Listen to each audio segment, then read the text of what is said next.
Abrupt end to 39 plays and musicals. Actors, musicians, stagehands, carpenters and choreographers, designers, dressers, all suddenly out of work. With Broadway not likely to reopen until next year, we wanted to know how they're surviving the lockdown. News 4's Erica Byfield went to find out.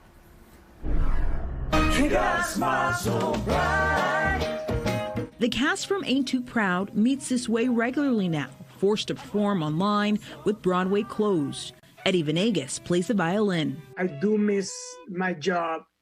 I could definitely say with no hesitation, this is the best job I ever had. For now, he spends his days at home in Astoria with his wife and 4-year-old daughter, a victim of the theater shutdown that could stretch into next year. January 2021 is the earliest, safest reopening date the president of the Broadway League envisions. I'm thinking, based on the information I hear, that many vaccines are being tested, many medicines are being tested, that perhaps January, that would be our optimistic future. As is, it's almost impossible to socially distance in a Broadway theater. The backstage area is small, the pit is full of musicians, audience members packed in just as tight. The hope is when Broadway comes back, the theatrical experience is the same, except guests will be in masks and must agree to temperature checks. We want a safe and healthy environment for the cast, crew, and theater goers. The actors who take the stage made their own news Tuesday. We have one chance to get the protocols right. In a union call, they identified the 4 safety measures they want in place before they come back to work.